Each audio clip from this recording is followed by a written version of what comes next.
La mejor manera de desinformar es sobreinformar, o una de las mejores probablemente. Esto significa que a usted le entreguen tal cantidad de datos sobre un tema y tal cantidad de opiniones y le generen tal cantidad de dudas que finalmente de todo no sepa absolutamente nada. Y es justamente lo que está ocurriendo con el caso mapuche, que es que nos han dado una cantidad de información que lo único que produce es que se generen opiniones en blanco y negro. Esto es que los mapuches son todos unos terroristas, o que son santos que solo defienden nuestra tierra, o al revés, que el Estado, el gobierno y la policía son unos demonios que lo único que buscan es el beneficio de las empresas, o lo contrario, que efectivamente están buscando la protección de la ciudadanía por la vía de evitar este tipo de desmanes. Ni lo uno ni lo otro en ninguno de los casos. Todo tiene matices. Lo que sí es cierto es que el pueblo mapuche ha sido objeto de una cantidad de agresiones inaceptables y que en general el Estado efectivamente ha tomado partido por las industrias, por la empresa, por el gran poder financiero, y eso más o menos es cierto, y que las policías están realizando una labor que en estos casos en particular son bastante discutibles, por decirlo de alguna forma delicada. Eso aparentemente, y en términos periodísticos, es una verdad que ya se empieza a reconocer en todo sentido. Sin embargo, entender esto significa acotar toda esta historia y tratar de podarla de tal manera que usted la pueda entender y no tenga la sobreinformación de la que hablamos. Pero para empezar en esto, yo creo que sería bueno que escucháramos el siguiente audio, que probablemente ilustra lo que justamente no debe ocurrir y lo que se produce a la hora de ver este tema en blanco y negro.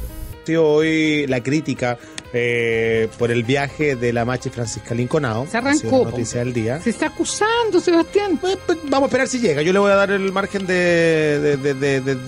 no sé si de inocencia, pero el margen de tiempo. Va a armar un escándalo con Evo Morales. Te lo doy firmado en la notaría de la esquina.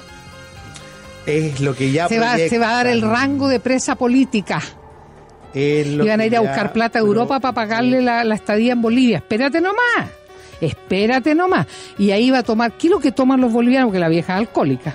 Mira, aquí el que habló... La linfonada oscura.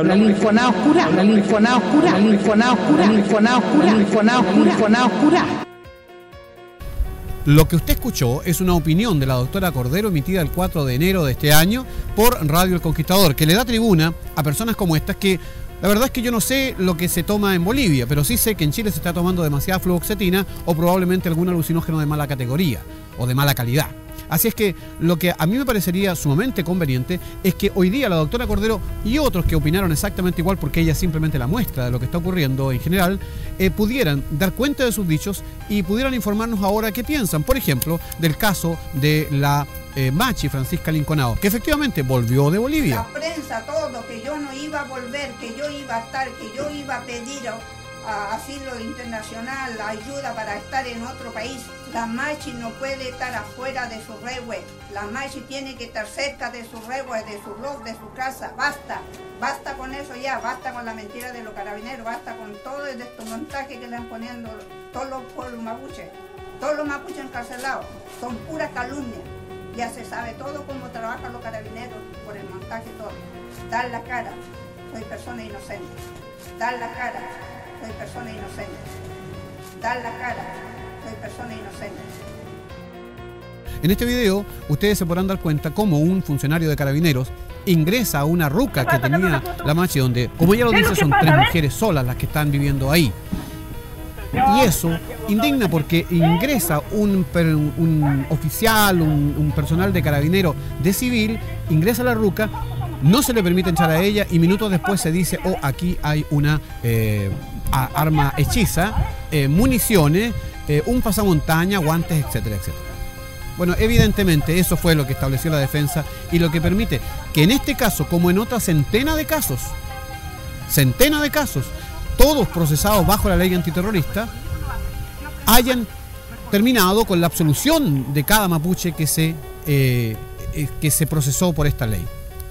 Y lo increíble es que todas las veces que se ha invocado no hay un solo condenado, salvo Raúl Castro Antipán, que es un chico, un peñi de una de las comunidades que fue infiltrado por la policía misma, por la Dipolcar, y resulta ser el único condenado por ley antiterrorista. Entonces la ley antiterrorista no sirve no sirve para encarcelar ni para encontrar culpables, sirve sí para hostigar al pueblo mapuche, para intimidarlo y permitir de esa forma que el negocio se siga produciendo.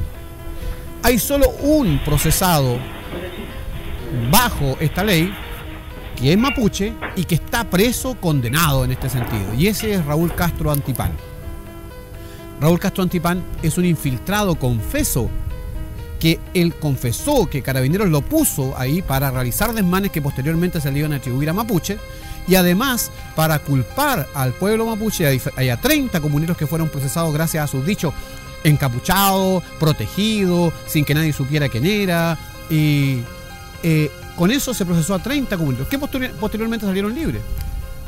Y lo mismo ocurre con la Machi Francisca, como lo hemos dicho, y con varios otros casos en los que ya lamentablemente es bastante seguido. Bueno, lo que acabamos de ver ahora, efectivamente, el que que la operación Huracán se les haya salido de las manos, lo que nos muestra que lo que se está haciendo acá es procesar a personas inocentes sin pruebas, generar pruebas normalmente truchas, como diríamos en Chile, y pretender que por la vía del acomodo esta cuestión quede en nada.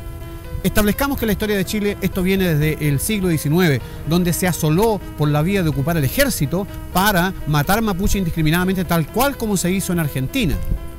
Posteriormente, el año 29, los mapuches pasaron de tener 10 millones de hectáreas a tener 500.000 hectáreas. Es lógico entonces que el año 68 se hiciera un congreso en Ercilla que implicó que las posiciones se fueran endureciendo y empezaron a hacer tomas de terreno.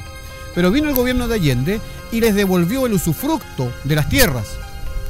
Pero esto duró hasta el año 74, o sea, 73, cuando se produjo el golpe militar, y con posterioridad, el año 78, esta ley que les permitió la devolución del usufructo a lo menos de sus tierras, sencillamente se elimina.